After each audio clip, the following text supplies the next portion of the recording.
Hey everybody, this is William from the Godzilla Files coming at you today with a new X Plus review. Today we're going to be looking at the MechaGodzilla 93. This is the MechaGodzilla from the Heisei series, also known as MechaGodzilla 2. But before we get to the figure, let's quickly take a look at the box, and yeah, we'll go from there. Alright, here we are. This is the box. I have not broken it down yet. Let me see if I can pull it up. Here we go. I do love the designs for these boxes. I love when they do like this. I think it just looks a little bit cooler. Your normal, typical 30 centimeter box has what used to be a sticker, but now it's just part of the box itself. The little Godzilla logo, 2017, MechaGodzilla 93. So yeah, came pretty much all safe and sound from Japan. I'm going to put this over here. And so, let's take a look at what everyone really is here to see. MechaGodzilla. Alright, here we are. So, here is the MechaGodzilla figure. This is based off the film Godzilla vs. MechaGodzilla 2. Part of the Heisei series of films. And I gotta say, this figure looks great. I know some people don't particularly like him in the Godzilla groups. I do like him. I think he's more of a weapon, so he doesn't have so much of a personality as, let's say, the first MechaGodzilla did, and also Kiru. But you have to kind of understand, when they were building him, he was the ultimate weapon to stop Godzilla. And I still think he's probably the strongest version of MechaGodzilla. So, you can kind of see that. Everything seems to be heavily plated. He's almost like a tank in many ways. And looking up at this figure up close and personal, you really do get a sense of that. So I particularly like this figure a lot. I think he's one of my favorites. I do like the Heisei creatures. They might not work so well in films, but in the creature, in toy form, they look amazing, or any figure form really. But so let's talk about this guy. So first thing to notice is that his face here can turn a little bit. I don't really move mine around too much. I like mine stiff. But the one thing I would like to talk about is his eyes right here. So they're made of like a clear plastic, and then kind of dyed yellow or gold, and maybe gold in the back. But either way, it looks like his eyes light up when the sun hits them. So that's a really cool effect. I think that's actually a little better than actually having a light up, because if you had a light up, I guarantee you the light would burn out, and you're stuck with something that doesn't work. And it does happen. So I definitely like that they did that, and I think it actually does make his face pop. You might not be able to see it in the video, but when I post at the end, there's some photos of him, and you'll see it. It really does help, because he is really just silver and black. So when you see this, it really does bring you in, and it just looks really good. Keeping on with the face, on the side here, you might not be able to make it out so well, but there's little lines, almost like these are pieces of metal they were trying to build. It just looks, he looks like a machine. He looks like a robot, and his head with the designs and everything like that really do give that sense. As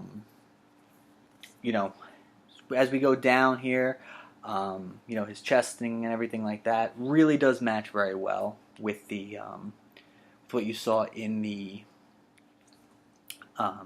movie. One thing I would like, going back up to the head for a second, is that his mouth can close and then open. I leave mine open. I do like that. As we go further down, his arms do move, and so does his hands. Now, let me see if I can do this here. I'm not going to do it. You feel it. They are pretty stiff, the hands, but they do actually can turn. So that there is the ability that I'm just not going to. See, this one is okay. This one I did. I'm just not going to touch this one because I'd rather not have it break on the video here. That wouldn't be that great. But yeah, so that's one area. Also, his elbows move, so he can, you know, be like, "Come at me, bro." Um, his arms move, so you can. So there is a lot that you can actually do with him, more so than I would say any other X Plus figure. So that's, you know, something really cool, and maybe they'll start doing this a little bit more. You know, I don't really move mine around all that much, so it's not necessary, but it is nice. Right here, this is where the sides here. This is where he shot out the. I believe he shot out the cables that was electrocuting Godzilla in their first battle. Come down to his thighs. You know, he has thumbed thighs. Everyone in the Heisei series does, but that's okay. Again, it looks exactly like it did in the movies. I really do like, you know, they didn't kind of waste any. They didn't spare any expense. It feels like with this guy. Like I think they realized, you know, they want to get as much detail as they possibly could in this guy because he's so smooth and, you know, there isn't maybe too much to him. So I'm, you know, really happy with what we got. You know, and this is very close to what we see in the movie. Probably as accurate as any other figure, you know. Now, his feet, when he first was announced, looked massive, and I'm going to show you here as well. And I'm happy to say that his feet, you know, don't look as big as they did in the photos. I think, you know, if you look at him from certain angles, like if you were to look at him like this, maybe they look a little bit bigger. But overall, the feet design has definitely changed, in my opinion. I don't think it's as big, and I'm really happy with it. I think the feet turned out really good. And I also like the fact that, if you see here, there's some designs here as well. So they didn't just leave this plain. You know, I really do like that. So, now to the back end here. We have his tail. You know, nice and simple. You will notice that it does not go to the ground, which only means one thing, and I'll get to that in a second. Here's his dorsal plates. Now, if you have the Rick Boy, you're missing this, and you can kind of see, it's kind of hard, you can kind of see here that this is either glued on or, you know, it's not part of the actual body itself. So this piece is missing from the Rick Boy set, and you have Garuda here instead. Now, I have seen in the Facebook groups that people are able to take off Garuda, and so now you're left with just a plain back. I'm surprised they didn't, you know, give you this piece with the Rick Boy. You know, I feel like that would have been a very easy thing to do. You know, and that's one thing I'm going to talk about is this is the first guy that does feel like they were trying to, you know, get you with him. Like you know, they released it with Garuda, but the Garuda doesn't have the back plate. This guy doesn't have Garuda, and you know, usually the Rick Boys, I've always felt maybe not be for me aren't worth it, but I also felt that, you know, when you bought the Rick Boys, they were really good deals, and you know, I kind of feel like this one was, you know, I think kind of a money grab a little bit. But this doesn't take away from the figure at all. I wish they would have given this for people who bought the group. They pay enough money as it is. But, oh well, I have it. No, then you come up to the back here. So his jets that you see in the back, you know, there's nothing in them. They're just, you know, they just go up and they're dark.